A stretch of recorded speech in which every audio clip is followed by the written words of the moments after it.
Assalamualaikum. Hari ini kami akan membentangkan mengenai CBFT, iaitu Cognitive Behavior Family Therapy. Baiklah, saya akan kongsikan mengenai pengasas utama dalam teori keluarga kognitif tingkah laku atau lebih dikenali dengan CBFT ini. Sebelum tu, CBFT ini merupakan gabungan pendekatan kognitif dan tingkah laku dalam psikoterapi. Teori ini berkembang secara berperingkat melalui sumbangan beberapa orang tokoh utama, dan kami akan menjelaskan bagaimana gabungan dua pendekatan ini dapat membantu keluarga untuk memahami konflik, salah faham dan tingkah laku yang menimbulkan masalah emosi. Menggunakan dengan Aaron T. Beck. Aaron T. Beck ni dia merupakan pengasas kognitif terapi.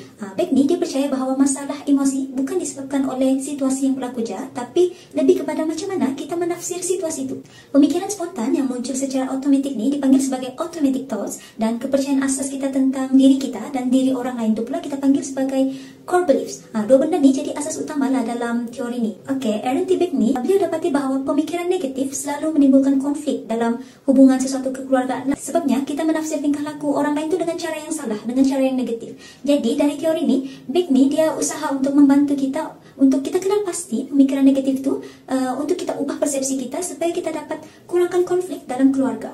Seterusnya, kita ada tokoh lain iaitu Gerard R. Patterson. Patterson ni dia memainkan peranan yang penting jugalah dalam aspek tingkah laku CBFT ni. Kalau Patterson pula, dia lebih kepada fokus untuk interaksi dalam keluarga dan peranan pembelajaran sosial untuk membentuk tingkah laku ahli keluarga tu. Patterson ni, beliau ni memperkenalkan konsep coercive family process, iaitu kitaran interaksi negatif yang berlaku akibat hukuman atau ganjaran yang tidak konsisten dalam keluarga.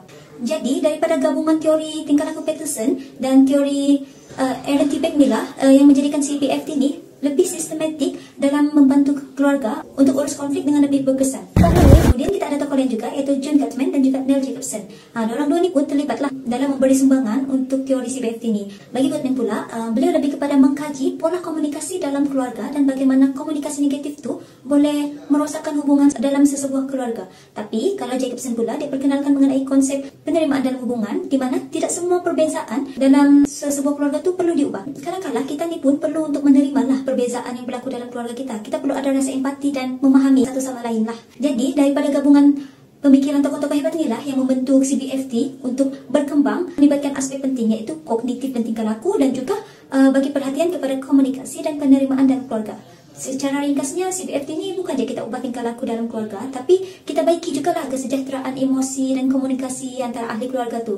Jadi CBFT ni merupakan satu pendekatan yang menyeluruh dan berkesan untuk kita memperbaiki fungsi keluarga kita. Seterusnya adalah konsep utama teori CBFT. Secara ringkas, CBFT ialah terapi keluarga yang menggabungkan pemikiran dan tingkah laku. Ia melihat masalah keluarga berlaku kerana hubungan apa yang kita fikir, apa yang kita rasa dan bagaimana kita bertindak. Konsep utama iaitu automatic thought, iaitu pemikiran spontan yang muncul secara cepat tanpa sedar. Pemikiran ini boleh mempengaruhi emosi dan tingkah laku. Contohnya dalam keluarga, seseorang terus berfikir, dia sengaja buat aku marah, ataupun dia memang tak peduli bersatu. Automatic thought ini dipengaruhi oleh core belief, iaitu kepercayaan asas tentang diri dan orang lain yang terbentuk sejak kecil. Jika seseorang dibesarkan dalam suasana yang banyak kritikan atau kurangnya sokongan, kepercayaan negatif mudah terbentuk dan konflik keluarga senang berlaku. CBFT juga menekankan pembelajaran sosial dalam keluarga. Menurut Patterson, tingkah laku dipelajari melalui 3 cara: reinformation, punishment dan modeling. Reinformation bermaksud tingkah laku yang akan berulang jika diberi kesan yang menyenangkan seperti pujian. Boleh jadi versi positif dan negatif. Kadang-kadang ia juga berlaku tanpa sedar. Contohnya, ibu bapa menuruni kehendak anak yang mengamuk, lalu tingkah laku itu menjadi semakin kuat. Sebab itu, CBFT menekankan penggunaan reinforcement secara terancang untuk menggalakkan tingkah laku yang positif. Punishment pula digunakan untuk mengurangkan tingkah laku yang tidak sesuai. Contohnya, menyekat penggunaan gadget apabila melanggar peraturan. Modeling bermaksud ahli keluarga belajar melalui pemerhatian. Jika ibu bapa menyelesaikan masalah dengan marah, anak akan meniru cara itu. Sebaliknya, komunikasi yang tenang dan hormat akan menjadi contoh yang positif. Seterusnya, CBFT juga memberi fokus kepada pola komunikasi keluarga. Menurut Gottman, komunikasi negatif seperti kritik berlebihan, defensif dan sikap mendiamkan diri boleh merosakkan hubungan. Oleh itu, CBFT membantu keluarga membina komunikasi yang lebih sihat. Akhir sekali, CBFT menekankan penerimaan dan empati seperti yang diperkenalkan oleh Jacobson dan Christensen. Tidak semua perbezaan dalam keluarga boleh diubah, dan ada yang perlu diterima dengan empati atau mengekalkan keharmonian. Seterusnya kita akan masuk kepada teknik-teknik Cognitive Behavior Family Therapy. Yang pertama adalah Cognitive Restructure ataupun perstrukturan semula pemikiran. Dalam CBFT, kaunselor membantu ahli mengenal pasti pemikiran negatif yang mencetuskan konflik dan membimbing mereka mengganti dengan pemikiran yang lebih realistik dan rasional. Contohnya, kalau ibu berfikir anaknya tidak peduli dan selalu menghadap laptop, sedangkan hakikatnya anaknya sedang tertekan dengan tugasan di universiti. Seterusnya adalah psychoeducation ataupun pendidikan psikologi. Teknik ini membantu keluarga memahami bahawa konflik bukan semata-mata berpunca daripada sikap individu, tetapi juga dipengaruhi oleh tekanan, pengalaman hidup dan peranan dalam sistem keluarga. Kaunselor memberi kefahaman kepada keluarga tentang hubungan antara pemikiran, emosi, tingkah laku supaya mereka memahami konflik yang sebenar dan mengurangkan sikap saling menyalahkan. Ini adalah communication skill training ataupun latihan kemahiran berkomunikasi. Latihan kemahiran berkomunikasi dalam CBFT bertujuan untuk memperbaiki corak komunikasi yang tidak berkesan yang sering menjadi punca utama konflik keluarga. Ia dapat meningkatkan kemahiran mendengar secara aktif dan menggantikan ayat menyalahkan dengan iMessage. iMessage ni bukanlah yang dalam iPhone tu, bukan. iMessage ni dia macam contohnya anak menukar perkataan ayat. Contohnya, ibu ni asyik marah saya, serabutlah. Kepada ibu, saya rasa tertekan sebab selalu kena marah dengan ibu. Saya sebenarnya nak siapkan assignment sebab UJ saya dah dekat. Maksudnya, tukar daripada ayat yang tak jelas tu kepada jelas. Maksudnya, ibu faham apa isi anak tu. Okay, macam tu. Teknik kedua terakhir adalah behavioral contract ataupun kontrak tingkah laku, di mana kaunselor membantu membina persetujuan bersama untuk perubahan tingkah laku dan tanggungjawab setiap ahli keluarga. Oleh itu, matlamat perlulah jelas, realistik dan boleh dipantau. Contohnya, anak bersetuju membantu ibu melakukan kerja rumah, manakala ibu pula bersetuju untuk mengurangkan bebelan ataupun menyalahkan anak dalam setiap hal. Dan teknik yang terakhir adalah problem solving skills training ataupun latihan penyelesaian masalah, di mana menangani konflik secara sistematik dan rasional. Selain itu, kaunselor juga membantu klien mengenal pasti masalah dan punca sebenar konflik. Oleh itu, konflik dapat diselesaikan secara sistematik dan kolaboratif. CBFT ini mempunyai beberapa kelebihan utama. Pertama iaitu berasaskan bukti empirikal. Banyak kajian menunjukkan bahawa apabila ahli keluarga ni turut dilibatkan seperti kemurungan ataupun tingkah laku ni dapat dikurangkan dengan lebih konsisten berbanding terapi individu. Ini kerana faktor yang mengundang kepada masalah yang sering datang interaksi dalam keluarga. Kelebihan kedua pula ialah struktur sesi yang jelas. Setiap sesi mempunyai objektif dan juga teknik tertentu seperti latihan komunikasi ataupun persekuturan kognitif. Sekutu ini memudahkan kaunselor dan juga keluarga ni menilai kemajuan bukan sekadar berbincangan secara umum. Yang ketiga pula iaitu CBFT ni fokus pada tingkah laku yang boleh diubah serta pemikiran yang mencetuskan konflik. Dengan teknik seperti pemodelan tingkah laku dan juga latihan kemahiran ni, perubahan dapat dilihat secara nyata dan juga dipantau dari semasa ke semasa. Yang keempat pula iaitu CBFT meningkatkan kemahiran komunikasi keluarga. Ahli keluarga ni belajar kemahiran praktikal ni seperti mengatakan keperluan tanpa mengeram peribadi, mendengar aktif dan juga kawanan emosi dalam konflik. Latihan ini membantu komunikasi ni lebih positif dan juga mengurangkan salah faham. Akhir sekali, pendekatan ini serbaguna dan juga boleh disuaikan dengan pelbagai masalah keluarga seperti isu pasangan, disiplin anak ataupun sokongan kesihatan mental. Ini menjadikan CBFT fleksibel digunakan dalam pelbagai konteks. CBFT juga mempunyai beberapa kekurangan. Yang pertama ialah kurang memberi urang kepada emosi mendalam. Fokus pada pemikiran dan juga tingkah laku ni boleh menyebabkan luka emosi ni seperti trauma ataupun rasa rendah diri tidak ditangani secara menyeluruh. Yang kedua pula iaitu perubahan yang dicapai mungkin tidak bertahan lama jika keluarga ni tidak meneruskan latihan selepas sesi terapi. Ini kerana teknik yang diajar memerlukan amalan konsisten untuk mengekalkan perubahan tingkah laku. Yang ketiga pula iaitu keberkesanan CBFT bergantung kepada komitmen semua ahli keluarga. Jika ada ahli tidak hadir ataupun tidak mahu terlibat dalam sesi kaunseling, proses terapi ini boleh terganggu kerana perubahan perlu berlaku dalam sistem keluarga secara kolektif.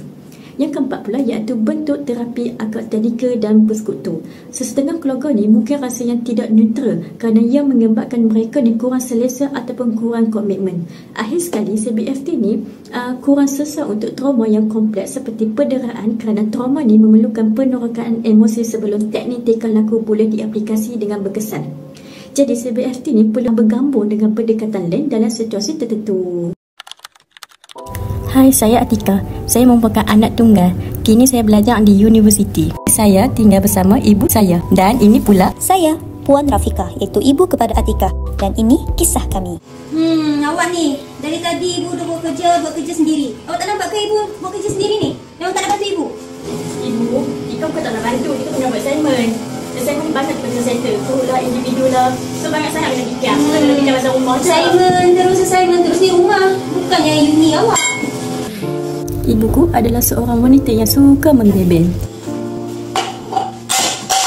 Hei, apa wanita? Ibu bising lah.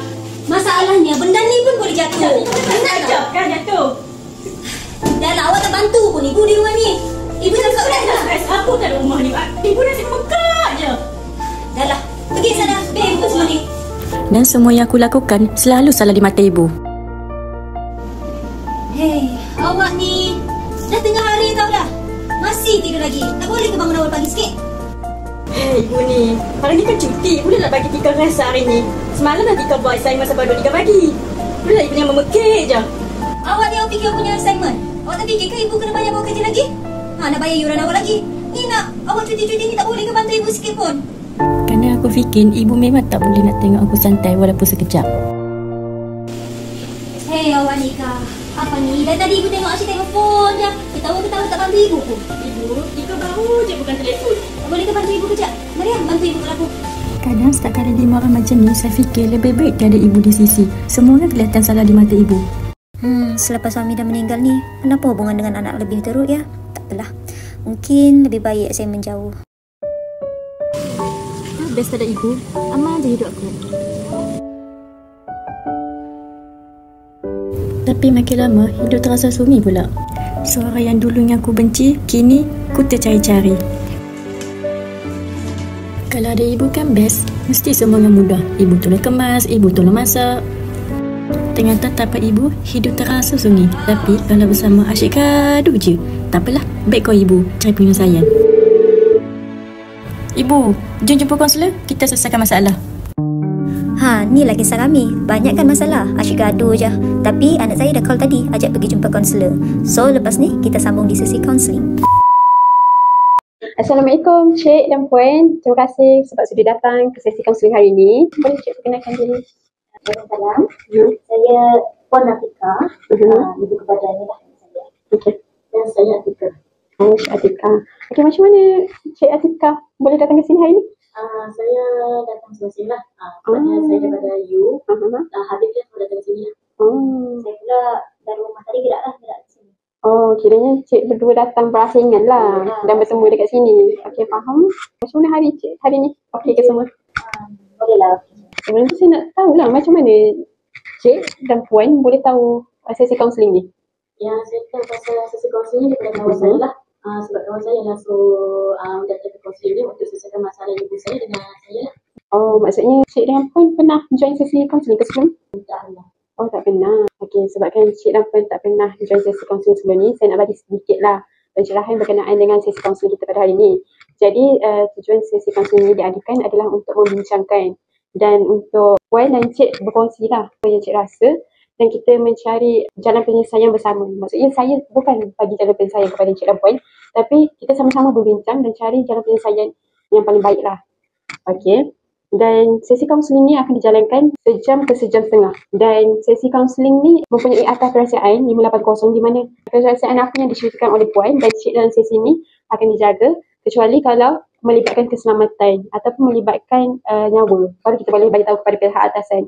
Dan peranan saya adalah sebagai kaunselor. Saya akan mendengar segala cerita dan permasalahan Cik dan Puan. Dan peranan Puan dan Cik untuk datang ke sini adalah sebagai klien saya. Dan satu lagi, matlamat. Dalam sesi kaunseling ni, kita kena bina matlamat. Di mana Cik dan Puan datang sebab ada masalah kan. Jadi kita datang kat sini, kita sama-sama nak cari matlamat penyelesaian kepada permasalahan Puan dan Cik. Okey, sebelum tu saya nak minta Puan Rafiqah dan Cik Atika untuk menandatangani borang persetujuan dulu sebelum kita mulakan sesi. Boleh? Okey. Cik Atika, tanda kat sini ya. Okey, terima kasih. Seterusnya kita akan kepada sesi kaunseling. Kalau boleh, saya nak tanyalah, apa punca Encik tergerak hati untuk datang ke sesi kaunseling ni? Ada apa permasalahan yang timbul ke dalam keluarga Encik dan Puan? Saya dengar ibu dulu untuk bercakap. Yang macam ni lah. Sebenarnya, tak tahulah. Sebelum ni kehidupan keluarga kami okey je. Tapi, saya rasa selepas suami saya dah meninggal ni, susah sangat lah. Tak tahu, dia asyik gaduh, cakap sikit asyik gaduh, cakap sikit asyik gaduh. Saya pun tak tahu kenapa. Ibu yang tak faham kita sekarang ni. Tak, masalahnya kamu kata ibu tak faham. Kamu ni faham ibu tak? Tak, masalah ibu yang tak faham Atikah sekarang ni. Apa yang ibu tak fahamnya? Atikah kan dia dengan Okey, minta maaf cik. Okey, minta maaf cik. Kalau boleh kita nak situasi ni dalam keadaan yang teraputih dan harmoni. Jadi saya minta maaf sangat kepada cik dan puan. Saya tak nak situasi sesi kaunseling ni jadi situasi yang pergaduhan. Jadi saya nak Dia orang nak si macam mana? okey, saya minta cik dan puan untuk bersabar dulu. Saya faham semua ada emosi masing-masing. Dan keadaan ni mungkin keadaan yang tegang. Dalam keadaan penat datang ke sesi kaunseling. Kita cuba untuk misalkan, tapi mungkin dalam keadaan situasi macam ni tak berapa okey. Jadi saya nak minta untuk buat dengan salah seorang dulu. Lepas tu baru kita akan buat sesi gabungan ibu dan anak. Jadi saya nak minta Cik Atikah untuk keluar dulu dan saya nak bercakap dengan ibu dulu. Dan nanti baru saya panggil Cik Atikah untuk sambung sesi ni. Boleh? Okey, terima kasih Cik Atikah. Okey puan, apa yang puan rasa bila anak puan tinggikan suara tadi? Taklah, sebenarnya saya rasa kecewa pun ada ni. Saya rasa nak marah juga pun ada. Yelah saya ibu kan. Tapi orang nampak tadi macam mana panggil anak saya. Ya, saya faham. Apa yang punca sebenarnya puan rasa marah sangat dengan anak puan ni? Dia macam ni. Saya pun tak faham tau sebenarnya macam mana situasi kami ni. Yelah, yang kami tujuan kami nak datang ni. Nak selesaikan benda ni lah. Tapi belum apa-apa dia tinggi suara lagi. Semua ni berpunca daripada saya rasa selepas suami saya meninggal ni. Yelah, dia pun saya ada dia seorang je. Kalau sebelumnya okey lah ada suami, apa-apa masalah saya boleh luar dekat suami. Tapi lepas suami dah meninggal ni, yang saya ada hanya dia je, anak saya. Tapi orang dapat tak tadi macam mana perangai? Ya, betul. Sikit-sikit melawan. Saya faham. Yang puan rasa macam bila puan bercakap sikit je anak puan dah meninggi suara dan puan rasa benda tu adalah sesuatu benda yang tak menghormati puan dah. Ya, sangat. Okay, saya faham yang puan marah. Tapi kat sini saya nampak sebenarnya puan rasa sunyi selepas kematian suami puan. Jadi boleh tak puan luahkan lagi apa isi hati puan yang tersimpan selama ni sebenarnya? Sebelum ni, semua benda ya kan ada suami tanggung. Tapi apabila suami dah kematian ni, semua benda saya kena tanggung. Saya kena kerja, saya juga kena kemas rumah, saya juga kena beli semua kelengkapan untuk anak saya. Ini macam semua beban tu dekat saya tau. Jadi kadang-kadang saya perlukan ruang juga untuk dipahami. Tapi anak saya ni dia tak faham. Dia tahu hanya nak dia aja yang perlu dipahami. Tapi bagaimana dengan perasaan saya? Contohnya lah waktu cuti. Okay, saya faham dia belajar ada assignment, uji apa semua kan. Tapi saya rasa sepatutnya waktu cuti itu adalah waktu untuk kami bersama. Tapi ni tak. Waktu cuti tu dia duduk menghadap laptop, dia duduk menghadap telefon. Apabila saya tegur, macam tadi lah, dia melenting. Tapi ini bukan pasal masalah assignment je. Ada. Saya sekarang ni kena bekerja tau. Segala tanggungjawab tu dekat saya tau. Okay, tapi bayangkan kan, saya balik kerja, dalam keadaan rumah pun masih kotor. Kadang saya minta tolong sikit je kerja. Tapi alasan sekejap. Alasan dia buat assignment, dia buat itu, dia buat ini. Benda yang simple pun tak boleh nak bantu. Faham? Jadi kat sini saya boleh lihat bahawa puan rasa first puan rasa terbeban dengan tanggungjawab puan sebagai wanita berkerjaya. Dan puan dah tiada suami. Jadi satu bebanannya adalah terletak di atas kepala puan saja. Dan bila situasi tu menekan puan akan menjadi emosi dan akan marah dia lagi. Apalagi bila puan balik, kerja boleh diselesaikan. Tapi mungkin kita boleh lihat juga macam mana puan approach anak puan. Mungkin dalam situasi yang puan penat, emosi pun terganggu. Jadi benda tu akan menyebabkan pergaduhan. Jadi susahlah untuk berkomunikasi dengan cara yang baik. Mungkin juga lah. So puan rasa macam yelah terbeban, penat. Tapi bila puan tengok anak puan banyak menghadap laptop buat assignment, puan pernah tak bertanya pada dia tentang assignment dia, pelajaran dia, akademik dia? Saya tak pernah lagi lah nak tanya dia punya assignment, tanya dia punya akademik apa semua tu. Sebab yelah saya fikir dia kan dah besar. Sepatutnya pandailah dah urus masa. Yelah saya fikir sepatutnya dia buat rekod urus masa dengan situasi kami sekarang ni. Hanya kami berdua. Sepatutnya dia adalah bagi masa juga kan untuk saya. Faham? Dari situasi tu pun puan boleh refleksi semula. Macam mana puan bekerja penat. Dah banyak tugasan yang perlu diselesaikan dalam masa yang cepat. Dan mungkin situasi tu berlaku pada anak puan juga. Yelah mungkin. Saya sendiri pun rasa juga kerja perlu ini balik nak kira dengan baik. So kat sini kita dah sama-sama kita dah nampakkan puncanya apa, permasalahannya apa. Jadi saya nak bagi satu teknik di mana teknik ni dipanggil iMessage. Saya nak puan luahkan pada anak puan. iMessage tu apa ya? iMessage ni maksudnya apa perasaan puan. Maksudnya puan rasa sunyi, puan rasa sedih dan puan memerlukan anak puan. Maksudnya puan marah anak puan tapi dalam masa sama puan sayang pada anak puan. Jadi saya nak sekejap lagi, lepas saya buat sesi dengan anak puan, saya nak puan sama-sama duduk dan meluahkan perasaan. Sama-sama. Antara satu sama lain. Kan kena cek iMessage. Faham kau kan? iMessage tu maksudnya teknik dalam sesi ni untuk meluahkan isi hati ataupun pemikiran ni lah, apa perasaan, pemikiran ataupun daripada tingkah laku puan kepada anak puan. Terima kasih Cik Atika kerana sudi balik untuk buat sesi dengan saya. So, apa yang awak rasa bila mak awak marah tadi? Saya rasa macam tertekan sangat-sangat bila ibu saya macam tu. Jadi ibu saya ni tak faham keadaan saya sebagai student. Dan student ni masa tak tentu. Kadang-kadang assignment ni bukan satu, semua subjek. Saya rasa macam tertekan bila ibu ni balik-balik je dia belajar, balik-balik je lebih. So dia macam tak faham keadaan saya sebagai student. So dalam situasi ni awak rasa macam awak rasa terbeban sangat dan awak rasa macam ibu awak ni tak faham pun awak. Ya, kadang-kadang saya rasa macam ibu saya ni macam tak faham perasaan saya, keadaan saya sekarang ni lah. Di mana situasi awak sebagai pelajar, awak pun ada tugasan awak sendiri. Tapi awak rasa macam ibu saya ni tak pernah faham yang saya ni ada tugasan saya sendiri dan selalu menyalahkan bila awak tak buat apa-apa kerja. Bila situasi macam tu, awak ada terfikir tak macam mana pula perasaan ibu awak? Ada tak awak rasa macam mungkin dia pun ada tugasan ataupun beban dia juga? Kadang-kadang saya fikir juga kadang ibu saya mungkin dia ni macam cari rezeki selepas ayah saya meninggal kan. Kadang fikir kan, tapi kadang-kadang dia kena faham keadaan saya sebagai student juga lah. Kadang saya pun ada juga masa yang tentu untuk kita buat kerja ke itu ini. Itulah dalam situasi ni macam ibu awak kurang berkomunikasi dengan awak lah. Dia memarahi awak. Tapi selepas kematian ayah awak, ahli keluarga satu-satunya adalah awak. Jadi mungkin juga dalam keadaan ni dia rasa sunyi. Dia rasa macam mungkin anak dia tak pedulikan dia. Dan dia rasa macam awak pun sibuk dengan urusan awak. Jadi macam mana awak rasa dengan situasi keadaan macam tu? Saya rasa sedih tu sedih lah bila keadaan ibu saya sekarang ni lah, mencari rezeki untuk saya, siang malam pagi petang duk masak kat saya. Memang saya fikir semua benda tu. Tapi saya tak tahu lah sekarang ni. Ibu saya tak betul sekarang ni. Kadang-kadang saya rasa macam ibu ni tak sayang saya. Saya rasa macam betul ke ibu sayang saya ni? Kan tak? Itulah. Faham? So bila awak rasa ibu awak banyak membebel lah kan, awak rasa ibu awak tak faham awak. Tapi dalam keadaan ni, pernah awak terfikir yang ibu awak tak menjalankan tanggungjawab dia sebagai ibu? Dan pernah tak sekali ibu awak mengangkat tangan kat awak? Tak pernah. Katanya tak pernah lah. So dalam situasi ni awak kena tengok jugalah. Di mana ibu awak menjalankan tanggungjawab dia sebagai ibu bekerja dan memberi nafkah sebagai ibu dan ayah kepada awak. Dan macam yang awak cakap, dia tak pernah pun mengangkat tangan pada awak. Jadi itu pun dah menunjukkan kasih sayang daripada awak. Dan nak tanya, pernah tak awak bertanya pada ibu awak di balik kerja macam pada hari dia? Tak pernah. Balik-balik bulan memang saya masuk YouTube je. Tak pernah lagi tanya keadaan ibu saya pada kerja. Dalam situasi ni awak nak dipahami. Tapi dalam sama saya rasa awak pun perlu memahami dia juga. Dalam kehidupan ni kita perlu give and take. So saya rasa tak ada pun dalam dunia ni yang ibu tak sayangkan anak dia. Jadi awak pun boleh juga letak situasi awak di tempat ibu awak. Macam tu juga dengan ibu awak. Sama-sama berkomunikasi dengan baik dan menanganilah salah faham antara awak dan ibu awak. So sekarang ni macam mana persepsi awak terhadap ibu awak? Sedih. Kadang-kadang saya rasa bersalah. Kadang-kadang macam baru-baru ni saya ada tinggal seorang ibu saya. So bila rasa tu macam saya tak patut tinggal seorang ibu yang dah jaga saya pada kecil sampai pada sekarang selepas kehilangan ayah saya. So rasa macam salah lah bila saya. Alhamdulillah, rasa macam awak dah nampak jalannya kat situ. So saya nak, apa yang awak cakap kat saya sekarang ni, saya nak awak sampaikan pada ibu awak. Jadi saya ada model iMessage di mana apa yang perasaan yang awak rasa sekarang ni, saya nak awak cakap direct face to face dengan ibu awak dan meluahkan segala awak rasa. Termasuklah penat awak, beban awak.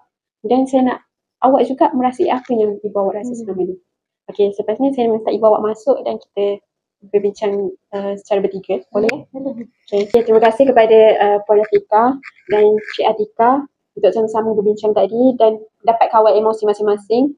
Dan macam saya dah bagi tahu tadi, kita akan buat model iMessage di mana saya nak minta ibu dulu untuk meluahkan perasaan. Contohnya, ibu rasa ibu sunyi dan ibu sebenarnya tak marah pun Atika. Ibu sayang kat Atika. Ibu buat benda tu sebenarnya adalah untuk kebaikan Atika. Dan Atika pula boleh luahkan perasaan apa yang Atika cakap kepada saya tadi pada ibu Atika. Okey, saya bagi 5 minit kepada Puan dan Cik untuk sama-sama meluahkan apa perasaan. Akan mulakan kan? Tapi saya malu. Sebenarnya dalam situasi ni kita nak break lah, nak break tembok tu. Mungkin sebelum ni Encik tak pernah meluahkan dan antara each other tak pernah faham pun sebabnya kurang komunikasi. Jadi saya nak Encik meluahkan semua supaya apa yang terpendam selama ni nampak cahaya dia. Kalau macam tu, saya rasa kita boleh buat metode Cik menulis. Dan Cik Atika pun boleh tulis juga surat pada ibu. Jadi saya bagi masa untuk Puan Rafiqah dan Cik Atika untuk menulis surat kepada antara satu sama lain.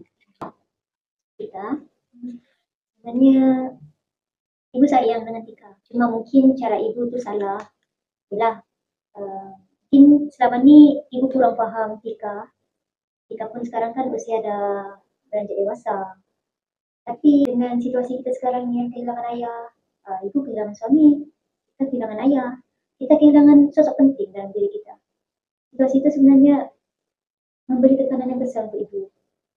Ibu kena jadi ayah dan ibu untuk Tika. Tapi mungkin cara ibu untuk bertegas tu salah dan membuatkan Tika salah faham. Ibu tak marah pun sebenarnya. Ibu tak ada pun sampai rasa benci dekat Tika, tak pun.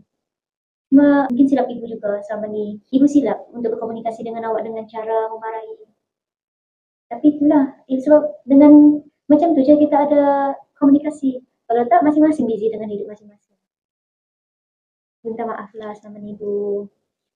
Mungkin kurang perhatian dekat kita. Aku minta maafkan ibu kalau Tika tegas bahasa, tinggikan suara. Ibu maafkan Tika ya. Puan minta maaf ya. Saya sayang Tika. Tika bukan benci ibu. Tika sayang sangat ibu. Kadang-kadang Tika rasa macam terbebal lah dari ibu duk marah Tika itu ini. Tika rasa macam ibu ni macam tak sayang Tika. Sedangkan ibu ni sayang Tika. Duk cari kerja. Ibulah ayah. Ibulah ibu sekarang ni. So rasa macam sedih. Rasa macam Tak apa. Tika minta maaf ibu. Ibu pun minta maaf ya. Kurang perhatian kat Tika. Salah faham. Mungkin lepas ni kita boleh lebih luangkan masa sama-sama ya. Ibu sayang Tika. Tika pun sayang ibu. Okay. Saya nak ucapkan terima kasih kepada Puan dan Cik. Dan saya nak ucapkan tahniah juga sebab berani meluahkan apa sebenarnya terpendam dalam hati Puan dan Cik Atika selama ni. Sebenarnya permasalahan ni bukannya berpunca daripada pergaduhan. Dia hanyalah kurang interaksi dan komunikasi dalam keluarga Cik dan Puan. Saya harapkan yang Cik dan Puan dapat mengekalkan keharmonian dalam keluarga ni. Dan lepas ni saya harap akan lebih banyak meluangkan masa bersama-sama. Apa yang boleh saya rumuskan daripada sesi pertama, sesi awal hingga penutupnya adalah permasalahan ni adalah puncanya disebabkan kurang komunikasi dan akibat terbeban dengan urusan kerja dan tugasan assignment. Jadi kat sini untuk kita akan berjumpa pada sesi seterusnya dan saya nak bagi tugasan kepada Puan Rafiqah dan Cik Atika untuk at least kita mulakan dengan 10 minit tanpa gadget ataupun phone setiap kali balik kerja ataupun balik kelas untuk berinteraksi. Cik Atika berinteraksi dengan ibu sekurangnya, paling singkat pun lah kalau tak ada masa pun berinteraksi 10 minit sebelum tidur, berbual dan banyak meluangkan masa. Dan saya pun harap yang dalam penyesuaian masa Cik Atika boleh juga menolong ibu dalam melakukan kerja. Dan Puan Rafiqah pula, saya harap Puan Rafiqah lebih profesional akan memarahi secara melulu lah. Tanya juga tugasannya, adakah mungkin dia perlu submit dalam masa yang cepat. Jadi saya harap kalian dapat memahami antara satu sama lain dan menyelesaikan tugas ni dan kita akan berjumpa pada sesi seterusnya. Jadi saya tamatkan sesi kita pada hari ini. Saya ucapkan terima kasih dan Assalamualaikum warahmatullahi wabarakatuh.